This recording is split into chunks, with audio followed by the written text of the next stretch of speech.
All right, we're joining in at under a minute here. Teal versus blue, odds versus evens.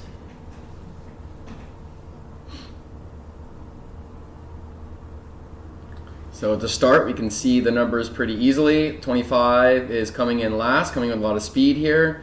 Looks like they're gonna go past, switching who is the boat most pair. Small line, it's good, it's competitive. 23 has very good acceleration. So 23 wins that start just by timing the line properly.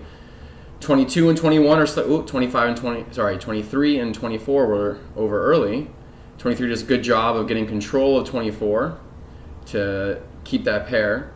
So quickly we can see that we have a teal pair here. We likely have a teal pair here. And no one really has control over here. Looks like the blue pair over here is a little ahead, but the teal pair has the starboard advantage. Now, if we ignore those boats on the left and see how that plays out, what we have on the right is some pretty balanced pairs where if we were to switch the balance, we might be able to do something about it. Okay, looks like teal was pinching off 22 here, so this is going to be a pretty even pair. So this is going to be a race where we want to keep the speed up because we don't exactly know how this one's going to play out. We're going to have to be closer to the mark before we see what play we're in.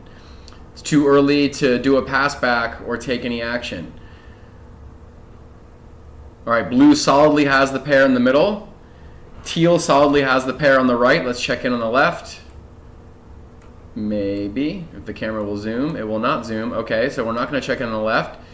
But on the left, as they come into zoom, teal has control of that pair. So teal has two pairs, blue has one. Advantage teal, but we got to see how it shakes out numerically. Blue has the 1. So blue has the 1 and the 6, so we know that for sure. It looks like blue has the 1, 5, 6 because teal is going to have the starboard advantage around the mark. Yes, so blue has the 1, 5, 6, but we're very close in the back here, very close. So blue's doing a compression trap. Very risky because we really need the 1 in this situation to win the race. So without the 1, which we're going to lose here, yep, so blue has lost the 1, or blue has lost the 1. Actually, blue got pans double, so blue lost the 1 and the 2. Very dangerous to attack on this leg when there are multiple boats of the other team behind you.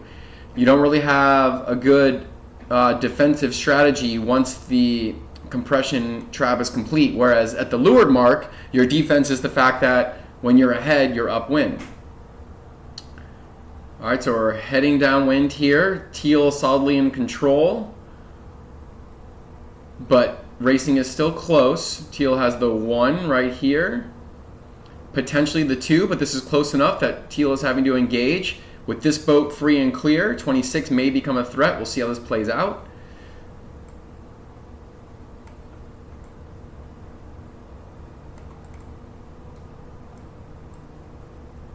Having trouble with my panning here, but there we go. All right, so 26 does seem to be a threat. They're going to come back in on starboard. I don't know if they're going to have the 1 here. If they have the 1, they want to do a compression trap and try. They should probably jibe over here and try and make something happen. Okay, that's good. They're going to do the compression trap. 21 makes it clear. That's fine. We still have. Oh, I would have attacked there.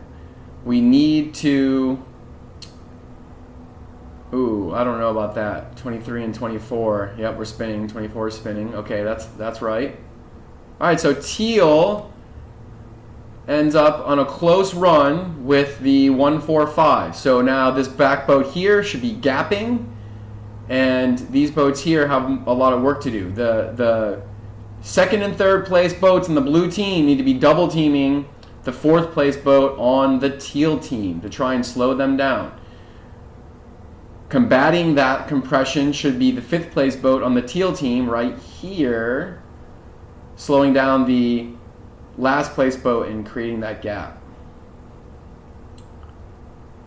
All right, so blue is attacking. This is the fourth place boat. Blue is attacking that boat. Teal still has the bullet. This first place boat is doing a good job here. We're staying engaged. Which is probably a little closer. There's a lot going on over here on the right. Let's check in over there. So this is the gap. We have the gap happening. Now, if this blue boat goes and attacks the gap, this teal boat needs to attack. Yep, there's the play right there. We have a teal boat running to the finish, and we have a teal boat in first place. So this teal boat needs to attack this blue boat and create a 1-2 over here. We are missing a good opportunity here. This should be converting into a 1-2. We should be converting teal into a 1-2 here. Back here, the blue should be in control, but that gap should be their downfall.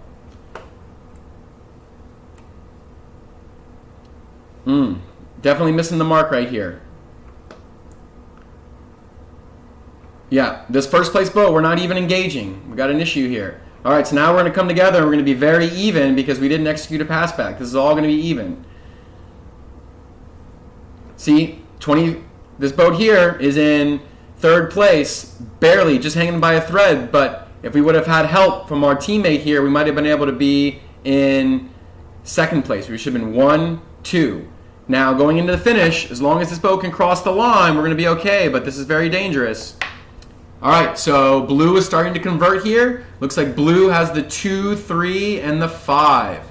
So a failed pass back on the top of the course causes teal to lose the race and come away with a 1-4-6. This boat on the teal team did a good job of making that pass back take a long time, but it's not enough because of our teammates' misstep on the mid part of that beat.